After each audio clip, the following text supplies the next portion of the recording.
A fita. No dia 7 de fevereiro de 1985, em Guadalajara, um homem de 37 anos saiu do consulado dos Estados Unidos e caminhou até o seu carro. Ia almoçar com a esposa. Faltavam 3 semanas para ele voltar para casa com a família. Henrique Camarena tinha 11 anos na DEA e 4,5 perseguindo o cartel mais poderoso do país. Tinha entrado na agência depois de servir nos Marines, depois de ser bombeiro, depois de ser policial na fronteira. Era o tipo de homem que subiu de baixo, e cada degrau o tinha endurecido. Em 1984, o seu trabalho havia levado à destruição do Rancho Búfalo, uma plantação de maconha de 1.000 hectares que rendia bilhões de dólares por ano para o cartel de Guadalajara. Foi o maior golpe que a DEA jamais desferira em território mexicano até então.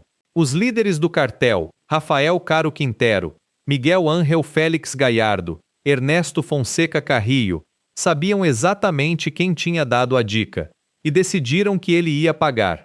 5 homens armados o interceptaram em plena luz do dia, a metros da bandeira americana, enfiaram-no num carro e o levaram.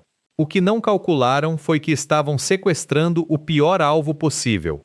Camarena foi levado para uma casa no bairro Jardines del Bosque, propriedade de Caro Quintero.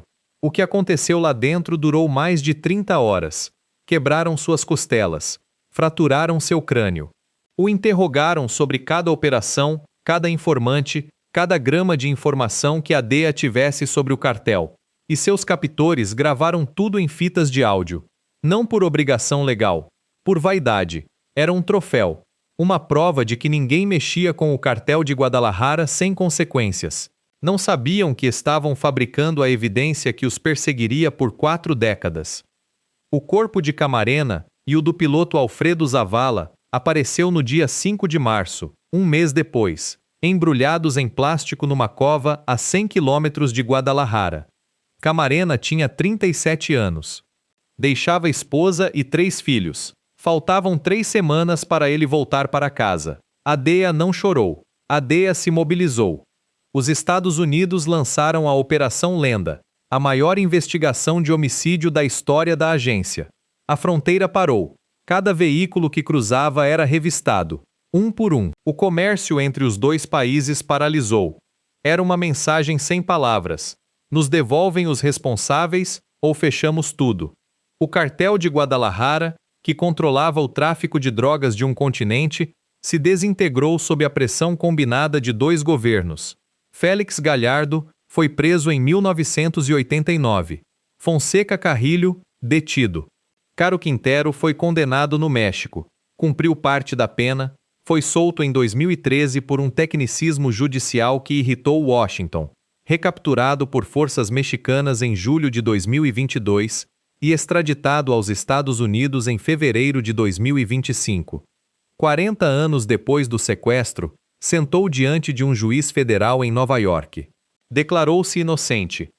As fitas que os seus homens gravaram como troféu terminaram numa sala de tribunal. O troféu era a corda. Mas matar um agente não foi o único erro cometido num aeroporto de Guadalajara. O Grand Marquis. No dia 24 de maio de 1993, o cardeal Juan Jesus Posadas Ocampo chegou ao aeroporto de Guadalajara, no seu carro oficial, um Grand Marquis branco. Tinha 66 anos. Vestia batina, usava uma cruz peitoral no peito. Ia receber o núncio apostólico do Vaticano. Era o arcebispo de Guadalajara e o segundo homem mais importante da Igreja Católica no México. Um homem que ninguém no país poderia confundir com outra pessoa. Às 13h45 da tarde, no estacionamento do aeroporto, um grupo de pistoleiros cercou o Grand Marquis. Abriram fogo a queima-roupa. O cardeal recebeu 14 tiros. Seu motorista, Pedro Pérez Hernandes, morreu ao seu lado.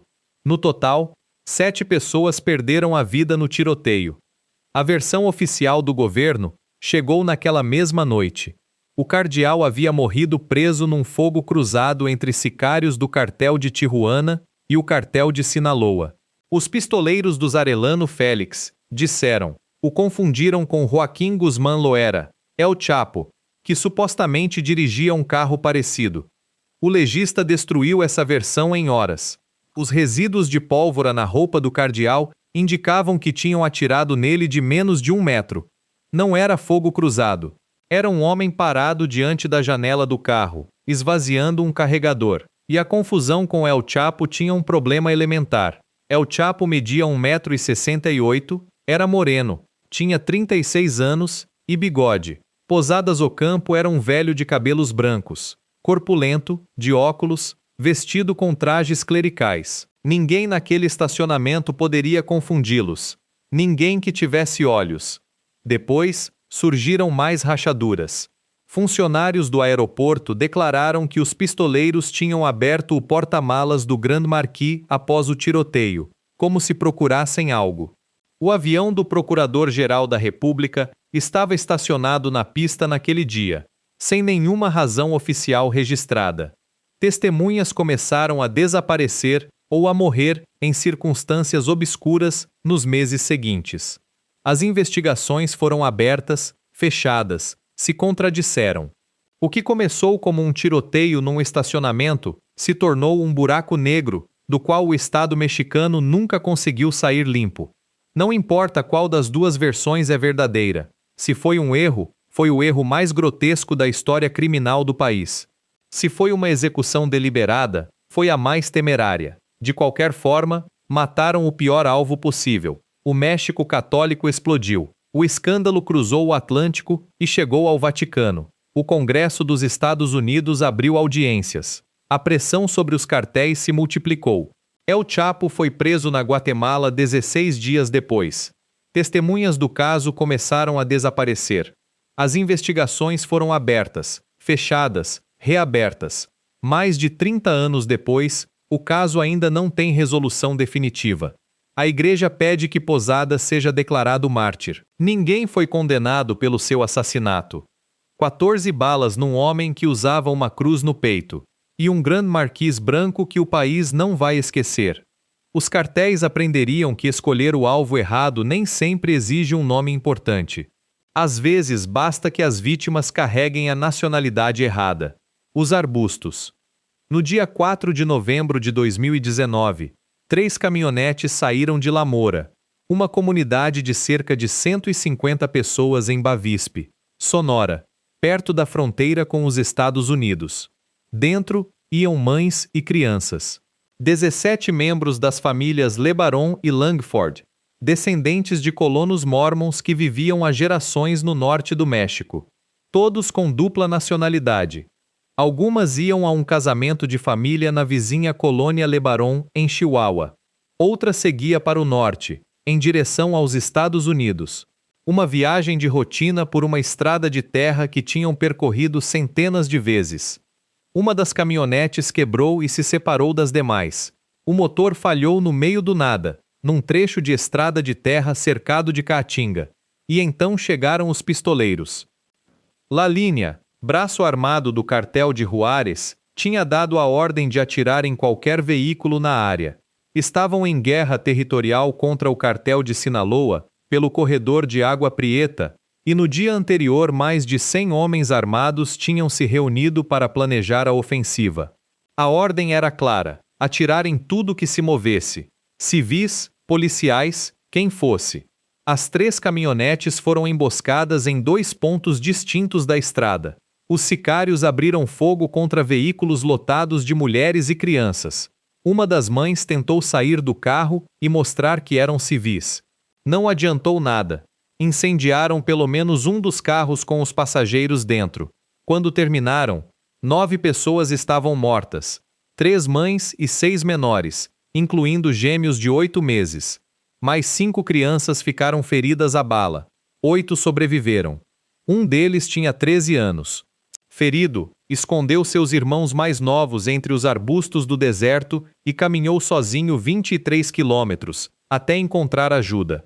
Se este é o ponto do vídeo em que você ainda está aqui, faça algo que não custa nada e nos ajuda a continuar contando essas histórias. Se inscreva e dê um like. A chacina não ficou num processo de algum município perdido de Sonora. As vítimas eram cidadãs americanas. 3 mães jovens com passaporte americano e 6 crianças que nunca iriam crescer. Seus nomes chegaram à Casa Branca em questão de horas. Trump ofereceu ajuda militar ao México e ameaçou designar os cartéis como organizações terroristas. O FBI entrou no país para investigar. A família processou o cartel de Juárez inteiro num tribunal dos Estados Unidos, com base na lei antiterrorismo. Em 2024, um juiz condenou o cartel a pagar 4 bilhões e 600 milhões de dólares. Foi a primeira vez que um cartel inteiro foi julgado como entidade terrorista num tribunal civil. Um menino de 13 anos caminhando pelo deserto, com uma bala no corpo, carregando uma mensagem que terminaria custando bilhões. O mensageiro mais pequeno trouxe a fatura mais cara.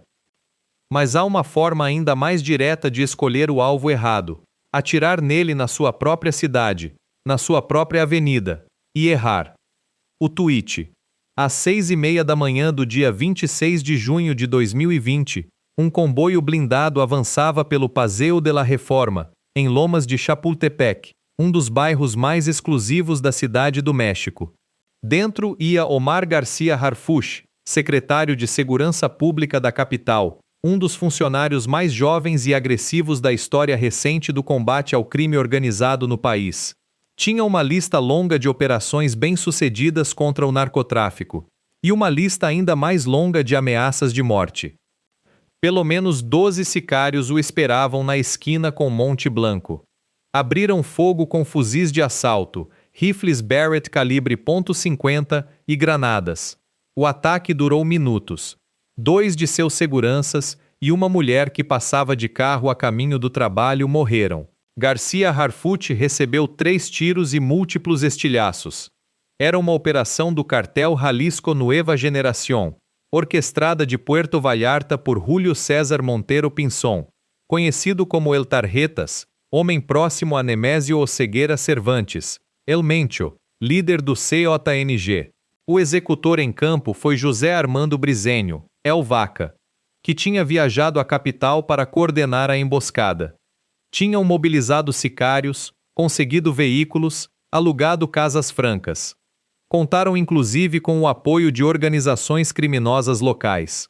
Investiram milhões num único alvo. Falharam. Garcia Harfuch sobreviveu.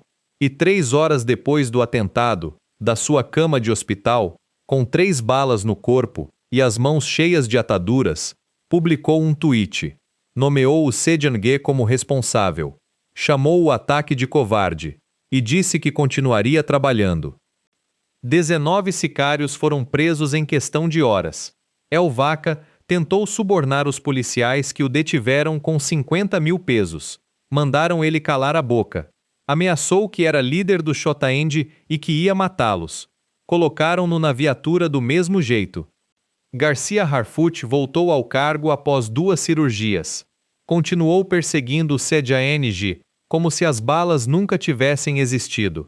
A imprensa o apelidou de Batman mexicano. Em 2024, foi promovido a secretário de Segurança Pública e Proteção Cidadã a nível federal, sob a presidenta Cláudia Sheinbaum.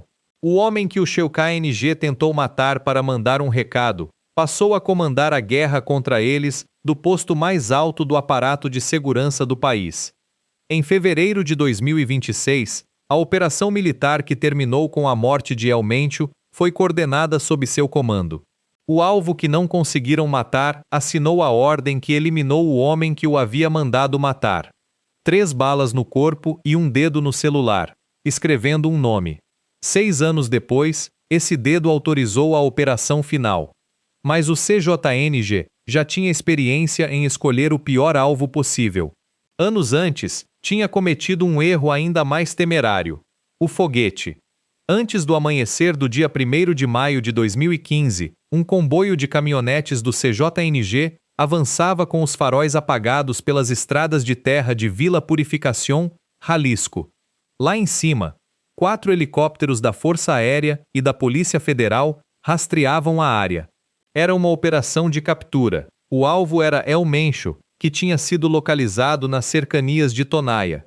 Seus homens o tinham tirado de lá e estavam o movendo. Uma das caminhonetes do comboio carregava algo incomum, um lançador de foguetes RPG-27 de fabricação russa. Quando um helicóptero Cougar EC-725 com 18 pessoas a bordo sobrevoou o comboio, alguém mirou e disparou. O foguete acertou a cauda da aeronave. O helicóptero caiu. Pelo menos 9 agentes morreram. Simultaneamente, o CJNG montou bloqueios em dezenas de municípios de Jalisco e 4 estados vizinhos. Queimaram veículos, cortaram estradas, paralisaram a região inteira. El Mencho escapou na confusão. Parecia uma demonstração de força absoluta. Um cartel que disparava um foguete contra o exército e saía impune. Não saiu impune. Nunca se sai impune quando o alvo é o Estado.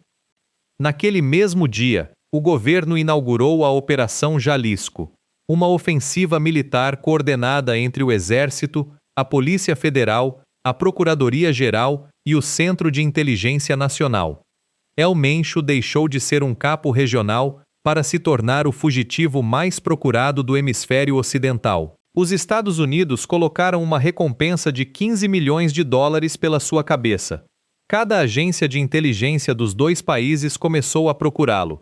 El Mentito, Rubem Oceguera Gonzalez, filho de El Mencho que tinha coordenado o abate do helicóptero, foi preso e extraditado aos Estados Unidos. Em 2025, um tribunal federal o condenou à prisão perpétua mais 30 anos. Nunca vai sair.